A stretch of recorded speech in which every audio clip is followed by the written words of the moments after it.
अस्सलाम वालेकुम। उम्मीद है आप लोग खैरियत से होंगे और आज इस वीडियो के अंदर हम बात करेंगे एंड्रॉयड रोड मैप के ऊपर। और ये रोड मैप होगा basically absolute beginner to intermediate level तक के लिए। आज की डेट में अगर आप रोड मैप सर्च करेंगे एंड्रॉयड का इंटरनेट के ऊपर तो बहुत सारे रोड मैप आपको मिल जाएंगे, लेकिन उसके अंदर चीज़ें बहुत ज़्यादा कॉम्प्लेक्स भी ऐड हुई भी होंगी, बहुत सारी चीज़ें ऐसी भी ऐड हुई होंगी जो आपको इनिशियली उसकी इतनी नीड नहीं होगी एंड्रॉयड सीखते वक्त, लेकिन इंटरमीडिएट लेवल या उसके बाद आपको वो चीज़ों की ज़रूरत पड़ती है। तो वो चीज़ें मैंने अपनी एक्सपीरियंस से एक्सक्लूड करी हैं और ईजिएस्ट रोड मैप बनाया जो आप लोग फॉलो करके अपना एक करियर स्टार्ट कर सकते हैं एंड्रॉयड के अंदर। ये रोड मैप दो कैटेगरीज के लोगों के लिए अप्लाई होगा, जिनको प्रोग्रामिंग का बिल्कुल भी आइडिया नहीं है या वो जिन्हें बिल्कुल बेसिक प्रोग्रामिंग आती है, या एंड्रॉयड का जिन्हें इतना आइडिया नहीं है। तो एंड्रॉयड के अंदर अगर हम बात करें तो दो लैंग्वेजेस होती है, जावा और कॉटलिन। कॉटलिन 2017 से ऑफिशियली गूगल ने अनाउंस की थी as a official programming language for the Android. और इसकी मजीद डिटेल आप मेरी प्रीवियस वीडियोस के अंदर जाकर देख सकते हैं। मैंने जावा वर्सेस कॉटलिन के अंदर जो है काफ़ी डिटेल के अंदर चीज़ें समझाई हैं कि कौन सी लैंग्वेज बेहतर है, किसकी जॉब्स मार्केट के अंदर रेशियो ज़्यादा है, किसके अंदर डेवलपर्स जो है वो ज़्यादा मूव कर चुके हैं। अगर आपका बिल्कुल भी एक्सपीरियंस नहीं है प्रोग्रामिंग के अंदर पहले, तो मेरा पर्सनल एक्सपीरियंस ये होगा कि आप जावा से स्टार्ट करें। जावा के अंदर 2 से 3 वीक्स के अंदर उसको कवर करें। उसके बेसिक्स जावा के जो होते हैं, फंक्शंस हो गए, क्लासेस हो गई, object oriented, data structure, variables, ये सारी चीज़ें कवर करने के बाद आप एंड्रॉयड का जो हल्का सा फ्लेवर है वो जावा के अंदर कंप्लीट करें। उसके बाद आप कॉटलिन में मूव हो जाएं। सेम रिपीटेशन कॉटलिन के ऊपर आप 2 से 3 वीक्स लगाएं, या 2-3 वीक्स भी ज़्यादा है, 1 से 1.5 वीक्स लगाएं, कॉटलिन की बेसिक्स को अंडरस्टैंड करें। उसके बाद आप मूव कर जाएं एंड्रॉयड डेवलपमेंट के ऊपर। तो रोड मैप का जो राइट वाली साइड है वो बेसिकली कवर कर रही है लैंग्वेजेस के ऊपर, और जो लेफ्ट हैंड है वो है हमारी प्योर एंड्रॉयड के ऊपर। सबसे पहले जो चीज़ मैंने टास्क के अंदर ऐड की वो है डिज़ाइनिंग। तो रोड मैप का जो लेफ्ट हैंड पार्ट है वो है डिज़ाइनिंग के ऊपर। किसी भी एप्लीकेशन को क्रिएट करने से पहले सबसे पहले उसकी डिज़ाइन, यूआई की बात होती है। तो सबसे पहले हम एक्सएमएल सीखेंगे, सबके अंदर लीनियर, रिलेटिव और कंस्ट्रेंट लेआउट, ये तीनों लेआउट्स ऐसे हैं जो आपको आने चाहिए। लीनियर रिलेटिव का अब इतना यूज़ नहीं होता, लेकिन कंस्ट्रेंट लेआउट सीखने से पहले आपको लीनियर रिलेटिव सीखना थोड़ा सा इसलिए ज़रूरी है ताकि आपको कंस्ट्रेंट ज़्यादा अच्छे से उसकी जो बेनिफिट्स हैं वो इजीली आपको पता चल जाएंगे। उसके बाद हम बात करते हैं एडवांस यूआई की, जिसके अंदर हम dialogues, bottom sheet, navigation, drawer और टूल बार की हम बात करेंगे। डायलॉग्स वो होते हैं जो बेसिकली कोई भी आप एप्लीकेशन के अंदर कोई एरर क्रिएट करते हैं या वो आपको अलर्ट दे या कोई कंफर्मेशन चीज़ आपसे पूछे, उसे कहते हैं डायलॉग्स, जिसके अंदर हम एक्सएमएल और प्रोग्रामिंग लैंग्वेज दोनों का इस्तेमाल करते हुए डायलॉग्स को शो कराते हैं। उसके बाद बॉटम शीट, एंड्रॉयड या आईओएस के अंदर बॉटम से स्लाइड अप और स्लाइड डाउन की जो एनिमेशन होती है, थंब से आप किसी व्यू को आप ऊपर करते हैं और डाउन करते हैं, वो होती है बेसिकली बॉटम शीट।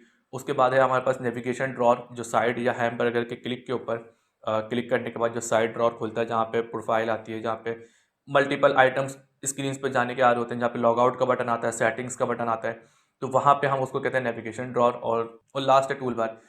एप्लीकेशन का नाम या किसी स्क्रीन का नाम या कोई भी इंफॉर्मेशन आपको टॉप पे दिखानी होती है, उसे कहते हैं हम टूल बार। इसके बाद तीसरा पार्ट है वो है एडवांस यूआई का है, लेकिन इसको मैंने सेपरेट किया हुआ है एडवांस 1 एडवांस 2 के अंदर। और इसके अंदर सबसे पहले मटेरियल कंपोनेंट्स है। मटेरियल एक गाइडलाइंस, एक ऐसा डिज़ाइन पैटर्न है जो गूगल की तरफ से हमें मिलता है कि कितनी रेशियो से हमें स्क्रीन को डिवाइड करना है, कितनी मार्जिन देनी है, कितनी पैडिंग्स देनी है, बटन की यूआई किस तरह की होनी चाहिए, ड्रॉप डाउन की, टेक्स्ट फील्ड की, दो टेक्स्ट के अंदर किस तरह कितना मार्जिन होना चाहिए, ये सारी गाइडलाइंस हमें गूगल प्रोवाइड करता है। और गूगल ने उसको नाम दिया हुआ मटेरियल डिज़ाइन के नाम से।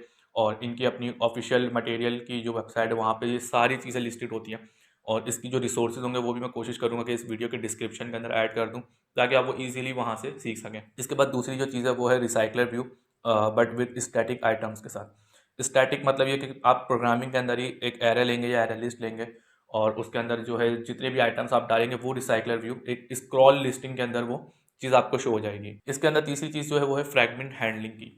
फ्रैगमेंट्स बेसिकली एक लाइट वेट यूआई होती है। जो हम एंड्रॉयड के अंदर सबसे पहले जो यूआई बनाते हैं वो बनती है एक्टिविटी के ऊपर। और एक्टिविटी के ऊपर हम मल्टीपल फ्रैगमेंट्स अटैच कर सकते हैं। मल्टीपल फ्रैगमेंट्स को हम रीयूज़ कर सकते हैं। एक एक्टिविटी के ऊपर हम दो फ्रैगमेंट्स का यूज़ कर सकते हैं। टैब बार बना सकते हैं, टैब होस्ट बना सकते हैं। और इनके अंदर जो डेटा की हैंडलिंग होती है वो चीज़ आना बहुत ज़रूरी है। तो इस पार्ट को मैंने नाम दिया फ्रैगमेंट हैंडलिंग के अंदर, जहाँ पे हम फ्रैगमेंट बनाना सीखेंगे और फ्रैगमेंट के साथ साथ उनके अंदर डेटा किस तरह से पास होता है वो चीज़ सीखेंगे। इसके बाद जो तीसरा पार्ट है वो है थर्ड पार्टी लाइब्रेरीज़ का, कि किस तरह से हम लाइब्रेरीज़ को अपने कोड के अंदर इंपोर्ट करते हैं और उसको किस तरह से यूज़ करते हैं।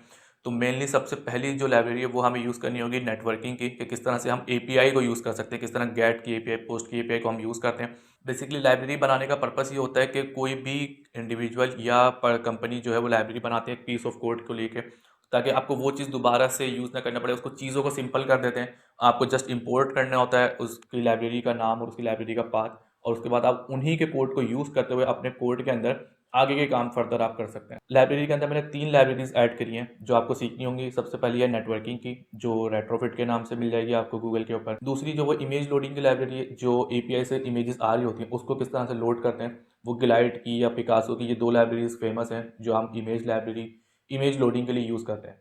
इसके बाद तीसरी लाइब्रेरी ऐसी है जो आप ऑप्शनल पर रख सकते हैं, ऑडियो प्लेयर की। ऑडियो प्लेयर बेसिकली एंड्रॉइड के अंदर अपना भी होता है, लेकिन आप किसी लाइब्रेरी के थ्रू करेंगे तो आपको मल्टीपल लाइब्रेरीज यूज़ करने का तरीका आ जाएगा कि किस तरह से कॉम्प्लेक्स लाइब्रेरीज को हम यूज़ कर सकते हैं। इसके अलावा जो चौथी लाइब्रेरी वो है हमारे पास फायरबेस की। फायरबेस का एसडीके हम ऐड करते हैं सोशल लॉगिन्स के लिए, क्रैशलिटिक्स के लिए, एनालिटिक्स के लिए। फायरबेस एक रियल टाइम डेटाबेस है, लेकिन उसके अलावा उसके थर्ड पार्टी टूल्स बहुत सारे हैं जो हम यूज़ करके अपनी एप्लीकेशन को बेहतर परफॉर्मेंस के लिए यूज़ कर सकते हैं और बेहतर उसकी इन्हांसमेंट कर सकते हैं। और फायरबेस की अगर आपको मज़ीद इन्फॉर्मेशन चाहिए हो तो मेरी कुछ लास्ट के 2-3 वीडियोज़ के अंदर एक वीडियो है फायरबेस के ऊपर, तो वो आप जाके देख सकते हैं। इसके बाद अगला टॉपिक है इंटरनल स्टोरेज का। इंटरनल स्टोरेज में 2 टॉपिक्स आते हैं, एक शेयर्ड प्रेफरेंस का और एक रूम डेटाबेस का। शेयर्ड प्रेफरेंस बेसिकली एक फ़ाइल होती है जो आपके मोबाइल एप्लीकेशन के फ़ोल्डर में स्टोर होती है और जहाँ पे आप की वैल्यू के थ्रू आप कोई भी डेटा स्टोर कर सकते हैं, लेकिन ये अनस्ट्रक्चर्ड डेटा होता है। यहाँ पे लिमिट होती है कि ज़्यादा डेटा स्टोर ना करें। बेसिकली ये यूज़ होता है बिट, आप बूलियन रख लें, यहाँ पे आप इंटीजर स्ट्रिंग की कोई छोटी मोटी की स्ट्रिंग वैल्यू पेयर यहाँ पे आप स्टोर कर सकते हैं। इसके अलावा वहाँ पर जो दूसरी चीज़ है वो है हमारा रूम डेटाबेस, जो बेसिकली एसक्यूएलआइट को यूज़ करता है। और एसक्यूएलआइट हमारा लोकल इंटरनल स्टोरेज होती है, जो एप्लीकेशन अगर आप रिमूव करें तो वो डेटाबेस भी रिमूव हो जाता है, लेकिन ये एक प्रॉपर डेटाबेस की तरह परफॉर्म करता है। इसके अंदर स्ट्रक्चर डेटा स्टोर होता है, टेबल्स आप बना सकते हैं, मल्टीपल टेबल्स, उसके अंदर रिलेशन बना सकते हैं और आप जितना मर्जी डेटा इसके अंदर स्टोर करें तो ये डेटा स्टोर हो सकता है, लेकिन ये मोबाइल की मेमोरी के ऊपर होता है। जितना डेटा आप स्टोर करते जाएंगे मोबाइल की मेमोरी उतनी ज़्यादा यूज़ होती चली जाएगी। इसके बाद जो लास्ट टॉपिक है हमारा वो है जेटपैक या आर्किटेक्चर लेवल के ऊपर। जेटपैक की लेटेस्ट एपीआईज को आप यूज़ करें, गूगल की तरफ से जो आर्किटेक्चर पैटर्न आता है उस वो रिकमेंड जो पैटर्न गूगल करता है वो आप यूज़ करें, जिसके अंदर एमवीवीएम है, उसके अंदर फ्लो को यूज़ कर सकते हैं। लाइव डेटा डेप्रिशिएट हो गया, लेकिन उसका पता होना आपको ज़रूरी है। उसके अलावा डेटा बाइंडिंग है, जो व्यूज़ और डेटा को मॉडल क्लास को बाइंड करता है। इसके बाद वर्क मैनेजर है, वर्क मैनेजर को आप यूज़ करते हुए अपनी जॉब, कोई भी आप स्केड्यूलर जॉब बना सकते हैं। जैसे बेसिकली आपको कोई 15 मिनट बाद या आधे घंटे बाद कोई भी काम परफॉर्म करवाना हो, भले एप्लीकेशन क्लोज भी हो जाए, तो वो काम आप वर्क मैनेजर के थ्रू हैंडल कर सकते हैं। और इसके बाद है नेविगेशन कंपोनेंट, जो ग्राफिकल व्यू के अंदर आपके व्यूज़ को शो करे। जिस तरह ये मेरा रोड मैप शो हो रहा है आपको एक ट्री के बिहाफ के ऊपर, इसी तरह आप अपने व्यूज़ को भी एक ग्राफिकल रिप्रेजेंटेशन के ऊपर बना सकते हैं, जहाँ पे आप, इससे होता है कि बाद में जो आने वाले डेवलपर्स होते हैं उनके लिए थोड़ी सी आसानी होती है कि वो एक ही जगह पे सारे अपने व्यूज़ को देख रहे होते हैं, एक ही जगह पे कौन सा व्यू किसके साथ कनेक्ट है। आई होप इस वीडियो के अंदर आपको कुछ सीखने को मिला होगा और ये बेसिकली फोकस थी ये वीडियो सिर्फ और सिर्फ एब्सोल्यूट बिगिनर्स के लिए, जो अपना करियर एंड्रॉयड डेवलपमेंट में स्टार्ट करना चाहते हैं। और इस रोड मैप से रिलेटेड जितने भी रिसोर्सेज होंगे, लर्निंग रिसोर्सेज, लर्निंग वीडियोज़, चाहे वो मेरे अपने चैनल की हों, चाहे वो दूसरों के चैनल की हों, जो मुझे आज के हिसाब से जो बेहतर लगेगी वो मैं डिस्क्रिप्शन के अंदर या इस रोड मैप के अंदर लिंक ऐड कर दूंगा। और ये रोड मैप का जो लिंक है वो भी मैं आपके साथ शेयर कर दूंगा। और इसके अलावा अगर आपको कोई क्वेश्चन हो तो वो आप मुझसे पूछ सकते हैं कमेंट सेक्शन के अंदर इस रोड मैप से रिलेटेड। और इसके आगे आने वाले जो टॉपिक्स होंगे उसके लिए मैं एक अलग रोड मैप बनाऊंगा जो इंटरमीडिएट टू एडवांस लेवल के लिए होगा। और इसका जो रोड मैप का जो टाइमलाइन होना चाहिए वो होना चाहिए 3 मंथ्स के अंदर। 3 मंथ्स के अंदर आप ये रोड मैप को फॉलो करते हुए अपनी जो भी डेवलपमेंट स्किल्स है वो इन्हांस कर सकते हैं और अपना करियर जो है वो एंड्रॉयड डेवलपमेंट के अंदर शुरू कर सकते हैं। तो इस वीडियो के लिए इतना ही। मिलता हूँ मैं आपसे अगली वीडियो के अंदर, जब तक के लिए अल्लाह हाफिज़।